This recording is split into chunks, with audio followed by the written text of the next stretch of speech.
Shakur Stevenson's going off at a minus 1600, making Harutyunyan plus 1200. So if you think Harutyunyan's got any shot in hell at pulling off the upset here, you might want to give that a look. What's good? It's Woog. We've got Shakur Stevenson, 21 wins and 0 losses, defending his WBC lightweight title against Artem Harutyunyan, 12 wins and 1 loss. As I mentioned, Shakur Stevenson is a 16-1 favorite here. So that tells you what the public views this fight as. And Harutyunyan, for those that don't know, was the last person that Frank Martin fought before fighting Tank Davis. Harutyunyan fought a very close fight with Frank Martin. Like halfway through the fight, Harutyunyan was pretty much up on the cards. In fact, on the unofficial scorecard, Steve Farhood's scorecard on the Showtime broadcast, through like 9 or 10 rounds, he had Harutyunyan up on the scorecards, at least through 9, I think heading into the 10th.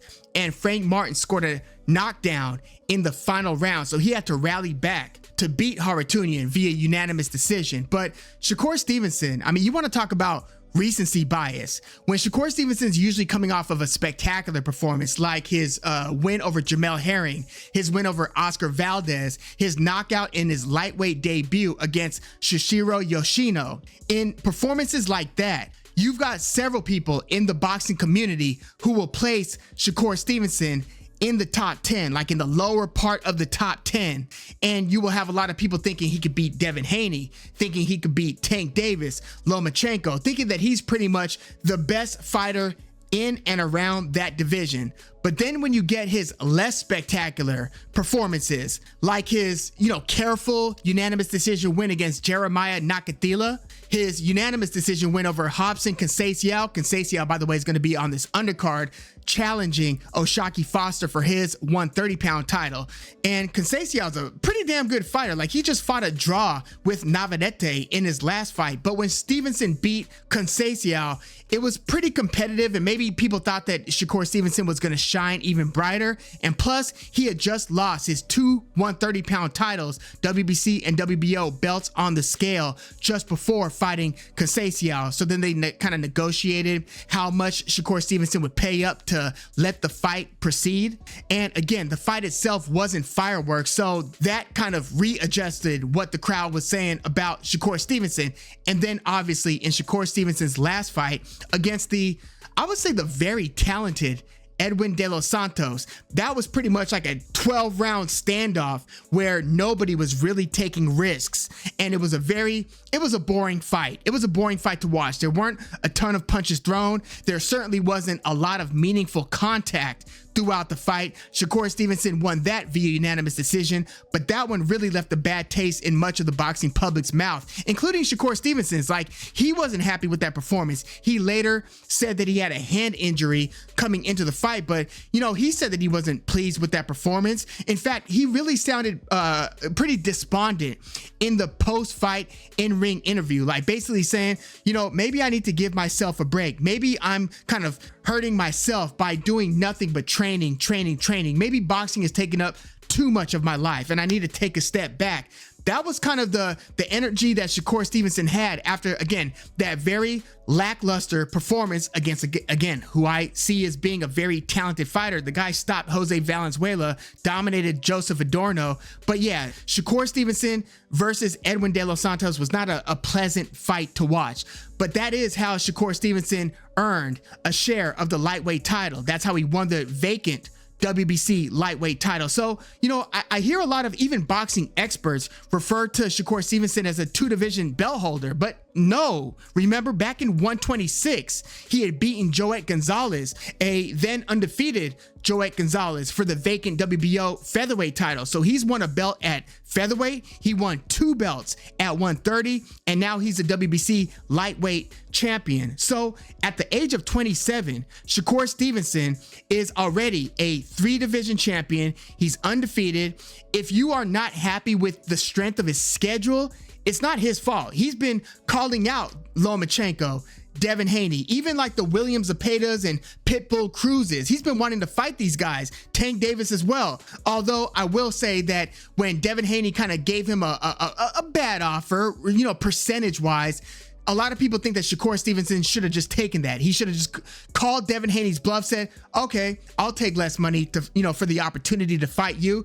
He didn't do that. He felt disrespected by the proposed percentage split. And so he didn't take that one. So that one you could say is on him. But again, Shakur Stevenson is just one of these very talented, very respected in the game. He's not a crossover celebrity yet. So he's not a pay-per-view star.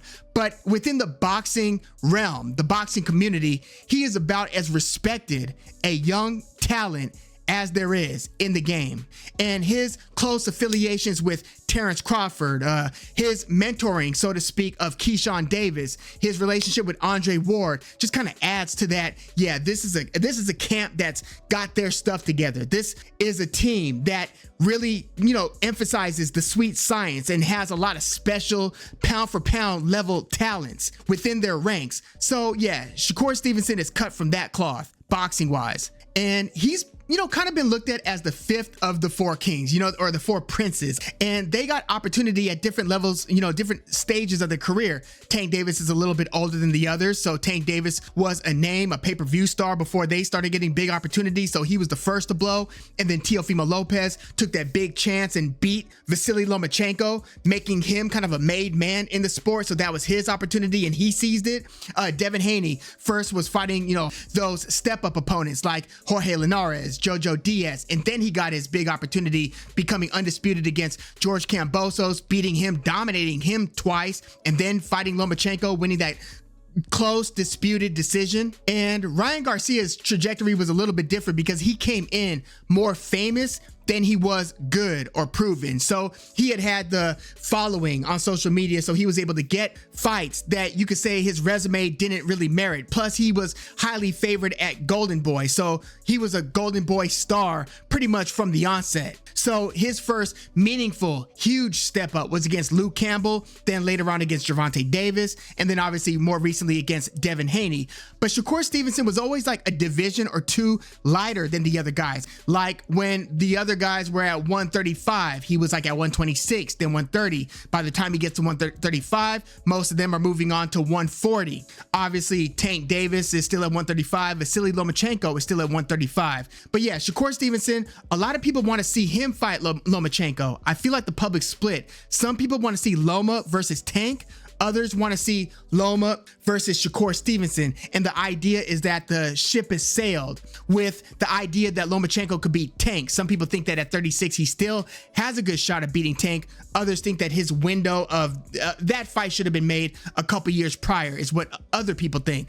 And then obviously you have a lot of people who want to see Tank Davis versus Shakur Stevenson. Quite frankly, I'd be happy with any of those three matchups. And I do think that Lomachenko still has a decent shot at beating Tank Davis, even at 36. But damn, the margin for error is so slim against Tank. Like, Shakur Stevenson, I'm convinced if he was to fight Tank that there would be probably be more moments of the fight that Shakur is winning. But at the moment that Tank starts winning, the fight might be over. That's kind of the dynamic. Same thing with Tank versus Lomachenko. But right here, we've got Shakur Stevenson versus Artem Harutyunyan. And again, you saw what those betting odds are. The question is, does Artem Harutyunyan have a shot at beating Shakur Stevenson? If Shakur Stevenson's healthy, if he's, locked in, even to like a varying degree, if he's 80 to 90% locked in, he shouldn't have too much of a problem with Harutyunyan. I don't think that Harutyunyan's going to be able to get to Stevenson in the way that he was able to get to Frank Martin. However, I'm trying to think of like another matchup that would be similar to Harutyunyan in Shakur Stevenson's recent track record. I mean, there's Oscar Valdez. That's probably the best win of Shakur Stevenson's career. Oscar Valdez, that's a damn good win. And he was the first to beat Oscar Valdez. But I mean, they both do come forward to a degree, but Oscar Valdez can also counterpunch pretty well. Artem's going to be coming forward. I was actually thinking maybe 2 fights ago, Yoshino might be a close comparison, but Yoshino kind of has a style. They're both orthodox, both Yoshino and Harutyunyan, but Yoshino likes to kind of come in with a 2 to 4 punch ambush combination where he's throwing a lot of straight punches like 1, 2, 3, 4 as he's marching forward. Harutyunyan, I think, does a better job at going to the body. Look at how Harutyunyan goes to Frank Martin's body. I think that if he's able to sell out to the body and then start mixing up the attack against Stevenson, he might have more success than Yoshino did. And Yoshino had next to no success. Like, he got dropped, I believe, in the 3rd round, and he got dropped again in the 5th round, and then stopped in the 6th round. Shakur Stevenson looked like a pound for pound phenom versus Yoshino. Like, if you want to see what Shakur Stevenson looks like at his best, watch his fight against Yoshino, watch his fight against Jamel Herring. There are certain fights that you could point to. But the question is, will Shakur Stevenson be able to pretty much stand in front of Harutyunyan and still outbox him at close range? When you get sweet science, slick, quote unquote, fighters like Shakur Stevenson, sometimes they unfairly develop the reputation of being runners. But if you watch Shakur Stevenson fights, the same thing with Devin Haney, the same thing with Floyd Mayweather back in the day. Yes, they might have moments of movement where they are using some of the perimeter, like Floyd against Maidana for a lot of that fight. But then you've got so many fights where they are right in front of you, and at a point, they even start walking you down, where you start being the one who's backing up. The opponent is moving away from them as they are taking one step forward, and they are basically just controlling the pocket by boxing at range. Will Shakur Stevenson be able to put Harutyunyan on his heels? Now, Harutyunyan got hurt by Frank Martin badly in the 6th round. He got hurt again, obviously dropped in the 12th round. So there were moments where Harutyunyan looked like he was on pretty shaky legs. He was either hurt to the body or he was hurt up top. I think that because of how Shakur Stevenson's last fight played out, I think he's going to try to go for the kill here. I think he's going to try to score an impressive knockout, because if he scores an unimpressive decision win, that's not going to help his cause in getting the fights that matter the most, right? Getting Lomachenko in the ring with him, getting Tank Davis in the ring with him. This is pretty much an audition. Again, you know, there was a part of me that wanted to see him run it back with Edwin De Los Santos, basically just to leave no doubt in a rematch between the two. Like, if your hand was really hurt, run it back against, again, the very talented. Like, I want to see Edwin De Los Santos fight somebody else really good. I want to see him in his next fight, see how good he really is. I know he's got a loss against like William Foster from a few years back, but I'm really curious to see who in that top 15, top 20 at lightweight Edwin De Los Santos could beat. But I felt that if Shakur Stevenson rematched Edwin De Los Santos, it couldn't be any more boring than the first fight. And I think that the likelihood of it being as boring as their first fight, I don't think that that's how it would play out. I think that we would have gotten a very different fight, because both fighters are well aware of what they just experienced. Now, the onus would be on Shakur Stevenson to do more, because Edwin De Los Santos would be happy, I think, being a counterpuncher, waiting for Shakur Stevenson to make the move. But I don't think that that fight helped Edwin De Los Santos's career either. Even if it was a super close fight, I mean, close for all the wrong reasons, but it was a pretty close fight. But because of how bad the fight was, I don't think it did Edwin De Los Santos any favors for future matchmaking. You know what I'm saying? Like, I don't think De Los Santos's phone has been ringing off the hook with guys in the top 20, top 30 that want to make a match with him.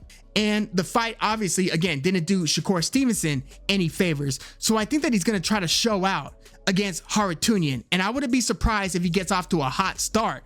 I wouldn't be surprised if Stevenson versus Harutyunyan looks a little bit like Jamel Herring versus Shakur Stevenson, when Shakur Stevenson took the WBO 130-pound title from Jamel Herring. I wouldn't be surprised if Shakur Stevenson's on his front foot and just putting together 3 to 5 fast 3 to 5 punch combinations and just lighting Harutyunyan up. Now, if he doesn't stop Harutyunyan in the first couple rounds, then we will see more of a lull, and then it's going to start hitting more of a simmering pace. Harutyunyan in the 3rd to 5th rounds might look a little bit more competitive, but I expect Shakur Stevenson to stand his ground. I expect him to deter Harutyunyan from coming in, and once Harutyunyan knows that there's a price to pay for coming in like that, and he starts getting hit with that check right hook. And Shakur Stevenson starts feinting and then hitting him with left hands and then just kind of hitting him with another right hook or a sweeping left uppercut. He throws all kinds of punches, and he will also go to the opponent's body to continue to break him down.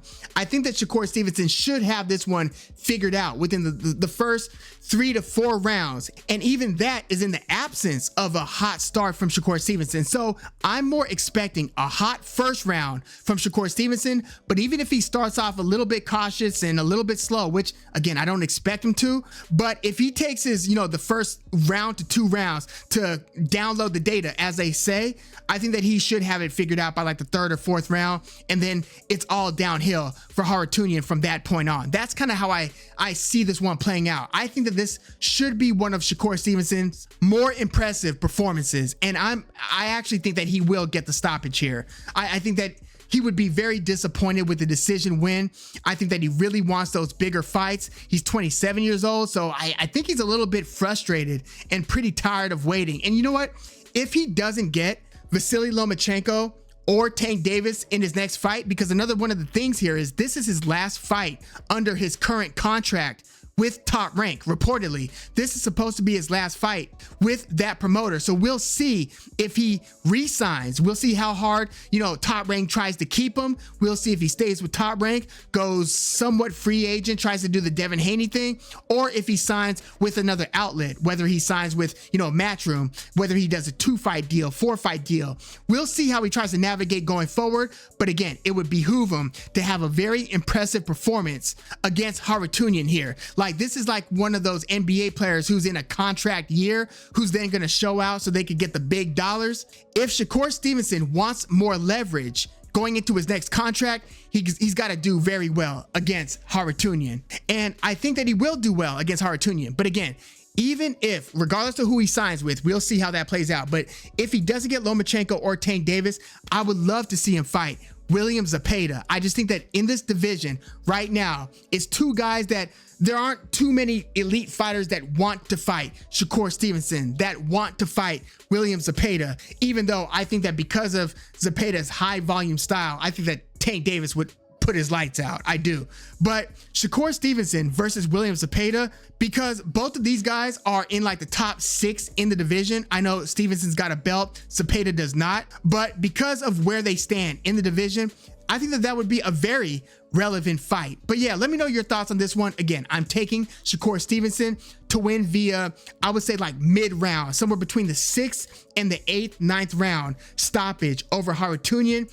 Let me know your thoughts on this one. And again, assuming Shakur Stevenson does what the vast majority of us think he will do and beats Harutyunyan, let me know who you want to see him fight next, and let me know how you think that this, how you think the landscape at 135 is about to play out over the next several weeks and the next few months.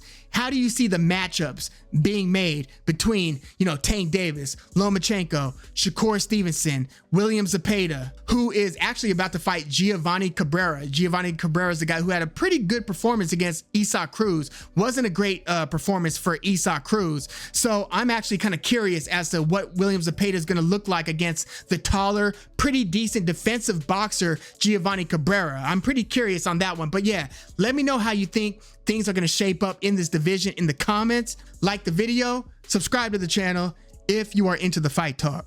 I'm Woog. Thanks for tuning in.